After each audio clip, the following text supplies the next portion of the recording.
నమస్తే అండి. నేనిక్కడ వచ్చి గోధుమ పిండితో పటిక బెల్లం వేసి బిస్కెట్ చేశాను.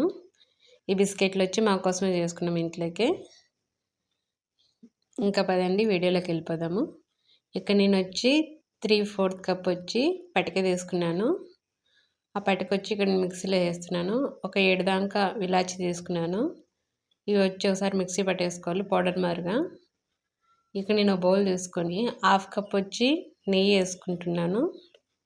ఫ్రిడ్జ్‌లో పెట్టినది కాదు బయటిదే. మనం ఇందాక పటిక ఆడిచ్చాం కదా, ఆ పౌడర్ అంతా వేసేసి విస్కర్ తీసుకొని బాగా కలబెట్టాలి. బాగా కలపాలి. ఎంత బాగా కలపాలంటే మనకి ఇది అనేది ఒక క్రీమ్ మాదిరిగా తయారు కావాలి. అంతవరకు కలపాలి. ఒక 5 నిమిషాల్లోనే మనకు క్రీమ్ మాదిరిగా తయారైపోతుంది ఫాస్ట్‌గా కలిపితే. బాగా ఫాస్ట్‌గా కలిపినామనుకో మనకు క్రీమ్ మరి ఇలా తెల్లగా వచ్చేస్తుంది. యెల్లో నుంచి ఇట్లా వైట్‌లో వచ్చేస్తుంది. ఇట్లా వైట్‌లో వచ్చేసినాక మనకు ఇప్పుడు ఈ క్రీమ్ అనేది సైడ్ పెట్టేస్తాను నేను. సైడ్ పెట్టేసేసి ఇక్కడ నేను ఒక బౌల్ తీసుకుని ఆ బౌల్‌లో జల్లెడ పెట్టేసాను.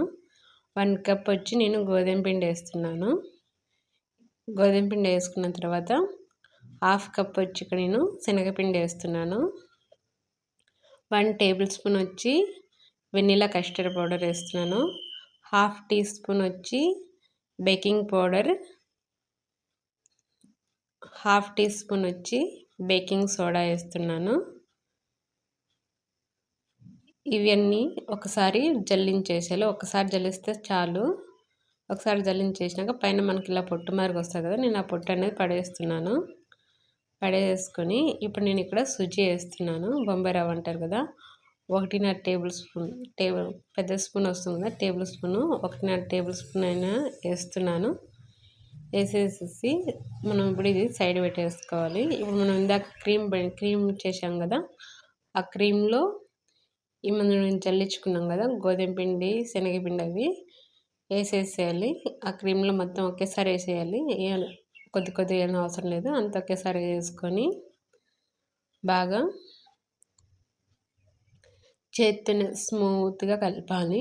మళ్ళీ ఎక్కువగా చపాతీ పిండి పిసికినట్టుగా పిసికేయకూడదు. స్మూత్గా కలపాలి. బాగా స్మూత్గా కలిపేసినాక దీంట్లోకి నేను పైన ఇచ్చేదానికి గుమ్మడి గింజలు కర్బూజా గింజలు తీసుకున్నాను. దీనిపైన మీరు బాదం కూడా వేసుకోవచ్చు. అలాగైనా నార్మల్గానే చేసేసుకోవచ్చు, బాగుంటుంది. టేస్ట్ అనేది చాలా బాగా వస్తాయి. మీరు ఒకసారి ట్రై చేసి చూడండి. ఇక నేను బేకింగ్ ట్రే వేసుకున్నాను. ఓటీజీకి వస్తుంది అది. ఇక్కడ నేను రౌండ్ షేప్ చేసుకొని చిన్నటిగా పెద్ద చేయలేదు, చిన్నటిగా రౌండ్ షేప్ చేసుకొని ఆ పైన వచ్చి ఇలా గుమ్మడి గింజలు కర్బూజా గింజలు పెట్టేశాను. ఇక్కడ నేను ఫ్రీ హీట్ పెట్టేసుకుంటున్నాను. ఫ్రీ హీట్ వచ్చి టెంపరేచర్ వచ్చి నేను 180 దగ్గర పెట్టాను. 2 రాడ్లు ఆన్ చేశాను. 10 నిమిషాలు ఫ్రీ హీట్ పెట్టేసుకున్నాను. ఆ ఫ్రీ హీట్ అయ్యే లోపల నేను ఇక్కడ బిస్కెట్లు తయారు చేసేసుకుంటాను.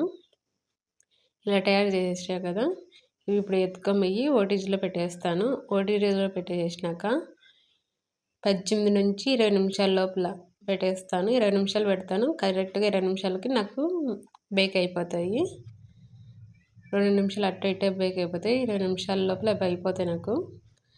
ఇప్పుడు చూడండి ఎంత బాగా బేక్ అయిపోయాయో. మీకు ఇది బిస్కెట్ అనేది ఇంచి కూడా చూపిస్తాను చూడండి ఎంత బాగా వచ్చినది. ఇదే బిస్కెట్ మీరు గ్యాస్ పైన కూడా చేసుకోవచ్చు. సేమ్ 10 నిమిషాలు ఫ్రీ హీట్ పెట్టేసుకొని 20 నిమిషాలు పెట్టేస్తే మనకు బిస్కెట్ అనేది రెడీ అయిపోతుంది. మీకు కానీ ఈ వీడియో నచ్చితే కన్నా చిన్న లైక్ చేయండి, సబ్స్క్రైబ్ చేసుకోండి, షేర్ చేయండి. మీరు ఒకసారి ఈ రెసిపీ అనేది ట్రై చేసి మీకు ఎలా వచ్చిందనేది కూడా కామెంట్లో చెప్పండి. ఉంటానండి.